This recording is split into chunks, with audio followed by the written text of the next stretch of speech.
everyone, I'm Megan. I'm the new registered dietitian here at Corktown Health Center. And I'm Ashton. I am the new peer support specialist. And today I'm going to be walking Ashton through how to make a recipe. It is called Strawberries and Cream Overnight Oats. And it's a very easy, quick recipe. Only requires some measuring ingredients and a container or a jar or something to put the oats in and be able to be sealed. It is also a really good recipe for anyone that's following a low sodium diet or a heart healthy diet or any kind of anti-inflammatory diet.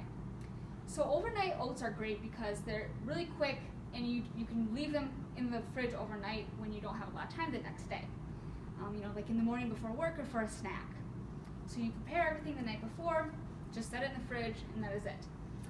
The oats, the milk, and the yogurt all have protein in them to help keep you full. And there's fiber in the oats, which also helps keep you full, and it's good for your digestive system. The great thing about this recipe is that you can substitute ingredients to make a different flavor, or I'll talk through substitutions while we're making the recipe too, in case you don't have a certain ingredient or you want to use something else. Okay, so we'll get started. So Ashton, if you want to add or measure out a half cup of oats into the container, please. Alright.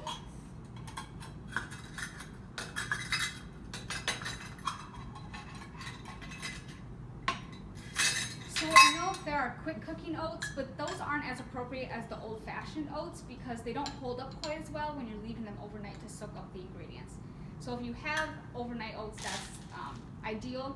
They also have more nutrients and more fiber than the quick oats do because the quick oats had things removed from them to make them quicker to cook. Okay, so you can measure out a half a cup of milk. And if you don't want to use dairy milk, I brought 2%.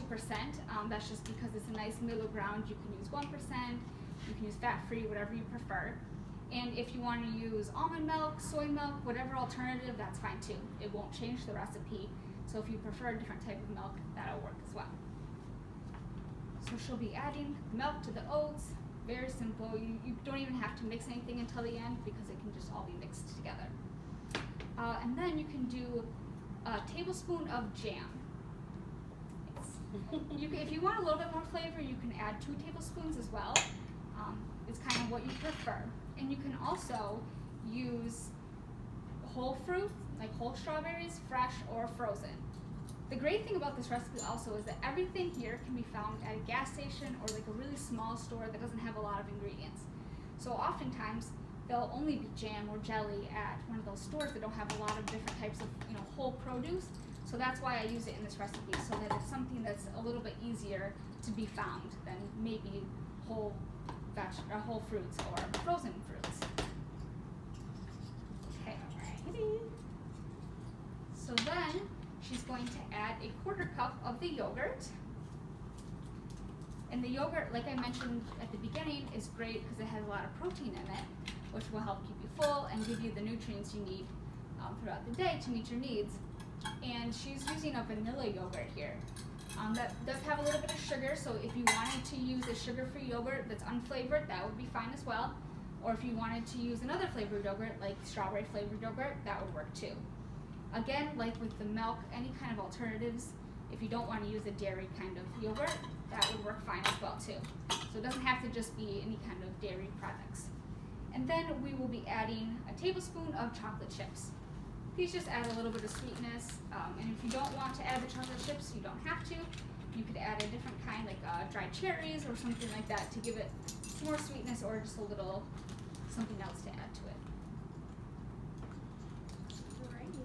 Okay, so after she adds all those ingredients together, she will put the lid on.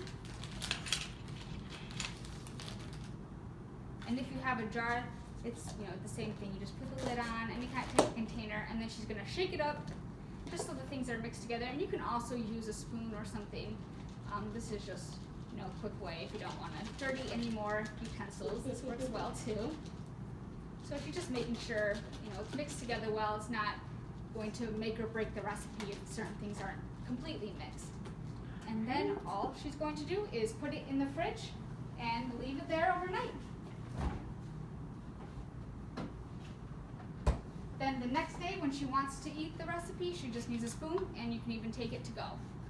I hope hope you enjoyed this recipe. If you have any questions, let us know.